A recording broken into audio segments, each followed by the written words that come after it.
Ba số đây bọc mai mình bong bồn đó kia hay có sôm spa cung sầm nhạc cao vơ tạt lọpกันvideo thayบองบนđó kia chẳngในขนมวิดีโอนี่คือแต่เติมจุ่มมือเรื่องราวในการบงสัยมีสลองทุ่มโชว์บงสัยบองบนđó kiaนั่นไงchẳng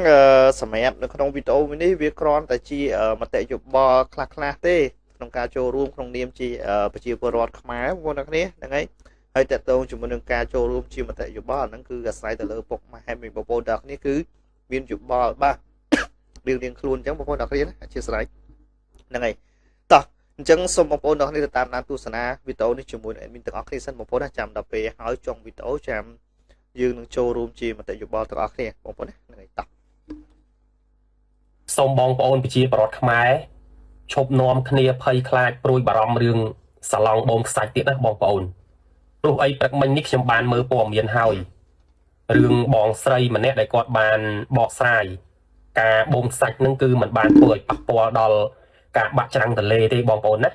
ហើយក៏មានមន្ត្រីក៏ដូចជាមន្ត្រីខាងក្រសួងរ៉ែហ្នឹងក៏បានចុះមកណែនាំប្រជាពលរដ្ឋដែរការបូមខ្សាច់ហ្នឹងគឺมันបានធ្វើឲ្យប៉ះពាល់ដល់ការបាក់ច្រាំងទន្លេទេណាគឺធ្វើឲ្យបាទទន្លេនឹងជ្រៅណាទឹកនឹងវាហូរស្រួលណាកុំឲ្យបាក់ច្រាំងទន្លេទៀតបាទគឺគេស្ដារទន្លេបូមដើម្បីស្ដារទន្លេណាបងប្អូនបាទអញ្ចឹងកុំយល់ច្រឡំបាទកុំព្រួយបារម្ភកុំភ័យខ្លាចទៀតបាទណាបងប្អូនបាទស្ដាប់ឲ្យតន់បងប្អូនប៉ុន្តែខ្ញុំស្រឡឹងមើលនៅក្នុងវីដេអូហ្នឹងណាអាច្រាំងទន្លេជាប់ច្រាំងផ្ទះគាត់ហ្នឹងមើលទៅដូចជ្រៅណាស់បងប្អូនបាទដូចជ្រៅណាស់ដូចហានិភ័យណាស់បាទខ្ញុំគិតថារដ្ឋបាទគួរតែមានវិធានការបាទដើម្បីសាងសង់សំណង់រឹងមាំតាមមាត់ច្រាំងទន្លេហ្នឹងជាពិសេសគឺកន្លែងដែលមានផ្ទះប្រជាពលរដ្ឋនៅបាទណាពួកអីខ្ញុំឃើញមន្ត្រីគាត់ក៏បានបកស្រាយដែរថាការបាក់ច្រាំងហ្នឹងគឺជាគ្រោះធម្មជាតិបាទអញ្ចឹងកន្លែងហ្នឹងជារឿងមួយដែលហានិភ័យដល់ប្រជាពលរដ្ឋណាបាទយើងគួរតែមាន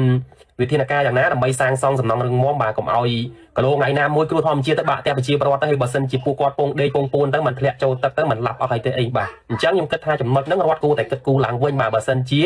ការបាត់ដីហ្នឹងវាកើតឡើងដោយសារគ្រោះធម្មជាតិបាទណាហើយខ្ញុំក៏ឆ្ងល់ដែរអញ្ចឹងបងប្អូនបាទសាឡង់បូមខ្សាច់ហ្នឹងតើមានអាជ្ញាប័ណ្ណត្រឹមត្រូវឬទេបាទហើយបូមខ្សាច់ហ្នឹងយកទៅទីណាបាទលក់ទៅទីណាបាទហើយសួរថាមានបានកាត់ពន្ធចូលរដ្ឋឬមួយក៏អត់ណាឬមួយក៏បូមហើយលក់ហើយលុយចូលកប៉ៅបងប្អូនណាពួកអីខ្ញុំបានឃើញព័ត៌មានមួយនៅខាងស្រុកពីមរោខេត្តព្រៃវែងគឺមានសាឡង់យួនហ្នឹងចូលបូមខ្សាច់ច្រើនណាស់បងប្អូនណានៅខាងស្រុកពីមរោខេត្តព្រៃវែងហ្នឹងបងប្អូនបាទសាឡង់យួនគឺច្រើនណាស់ចូលបូមខ្សាច់បាទហើយខ្ញុំឆ្ងល់ថាទឹកដីនេះគឺជាទឹកដីប្រទេសខ្មែររបស់យើងចូលហេតុអីបានមានសាឡង់យួនចូលមកបូមខ្សាច់នៅក្នុងទឹកដីខ្មែរយើងហ្នឹងបងប្អូនបាទហើយមានអាជ្ញាប័ណ្ណមានអីត្រឹមត្រូវទេបាទមានបងពន្ធបងអីចូលរដ្ឋទេបាទបើទោះបីជាយ៉ាងណាក៏វាអត់អាចធ្វើអញ្ចឹងបានដែរបងប្អូនណាបើសិនជាក្រុមហ៊ុនរបស់ខ្មែរបាទណាដេញថ្លៃបូមកាត់ពន្ធកាត់អីចូលរដ្ឋបាទហើយលក់ទៅបរទេសកាត់ពន្ធកាត់អីចូលរដ្ឋអាហ្នឹងខ្ញុំអបអសាទរខ្ញុំបាទសប្បាយចិត្តខ្ញុំទទួលយកបានណាតែនេះគឺជាសាឡង់យួនបាទហេតុអីឲ្យគេមកចូលបូមនៅក្នុងប្រទេសខ្មែរយើងហ្នឹងបងប្អូនបាទហើយមានអាជ្ញាប័ណ្ណមានត្រឹមត្រូវអត់បាទណាបើទោះបីជាកាត់ពន្ធចូលរដ្ឋក៏ដោយក៏ខ្ញុំអត់ចង់បានបែបហ្នឹងដែរបងប្អូនបាទណាវាចំណេញបោះវាចំណេញទៅគេមិនចំណេញមកអ្នកវិនិយោគខ្មែរយើងឯងបងប្អូនបាទអត់តតែសោះបងប្អូនណាអញ្ចឹងបាទរឿងនេះ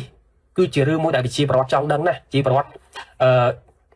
ចង់ឃើញការបកស្រាយរបស់មន្ត្រីពាក់ព័ន្ធបាទណាហេតុអីបានបដ ாய் ឲ្យសាឡង់យួនមកចូលបូមខ្សាច់នៅក្នុងទឹកដីខ្មែរនៅខាងខេត្តព្រៃវែងបាទខាងស្រុកពីមរោហ្នឹងបងប្អូនណាហើយដូចជាការបូមខ្សាច់បូមនេះមិនមែនទៅបូមឥឡូវទេបងប្អូនបាទបូមយូរហើយបាទណាប្រជាពលរដ្ឋក៏ថាបូមទាំងយប់បូមទាំងថ្ងៃបាទបូមទាំងយប់បូមទាំងថ្ងៃណាអញ្ចឹងមិនដឹងថាខ្សាច់រាប់សិបតោនលានតោនមិនដឹងថានាំចេញទៅណាខ្លះទេបងប្អូនណាហើយតើការលក់ហ្នឹងតើបានលុយប្រមាណចំណេញប្រមាណចូលរដ្ឋបាទព្រោះអីប្រទេសជាតិរបស់យើងបាទបើនិយាយពីភាពរីកចម្រើនវិញមើលទៅដូចនៅមានកម្រិតណាបងប្អូនបាទណាថ្មភ្នំក៏អាលាចិត្តអស់បាទខ្សាច់ក៏បូមបាទណាប៉ុន្តែសួរថារីកចម្រើនទេដូចជាអត់សូវរីកចម្រើនប្រមាណទេបងប្អូនណាហើយបើដូចជាលោកមន្ត្រីខ្លះគេនិយាយថាបូមខ្សាច់បាទរំលាយភ្នំដើម្បីអភិវឌ្ឍប្រទេសបាទសំទោសដូចជាអត់ឃើញអីលើសពីនឹងសោះបាទកុំនិយាយអញ្ចឹងវាខ្មាស់ខ្មោចអញ្ចឹងបងប្អូនហើយបាទឈប់ព្រួយបារម្ភទៀតរឿងបូមខ្សាច់ណាបងប្អូនគឺมันបានធ្វើឲ្យបាក់ដីទេបាទណាគឺបូមដើម្បីស្ដារទន្លេដើម្បីឲ្យទឹកហូរលឿនបាទច្រោះលឿនណាបងប្អូនបាទកុំយល់ច្រឡំថាការបូមខ្សាច់ហ្នឹងធ្វើឲ្យបាក់ច្រាំងទន្លេបាទហើយមួយទៀតដែលខ្ញុំនិយាយ មុននឹងមិញហ្នឹងបាទតើបូមខ្សាច់ហ្នឹងមានបានកាត់ពូនចូលរាប់ឬទេហេតុអ្វីសាឡង់យួនមកបូមខ្សាច់នៅលើទឹកដីខ្មែរបាទសូមអរគុណ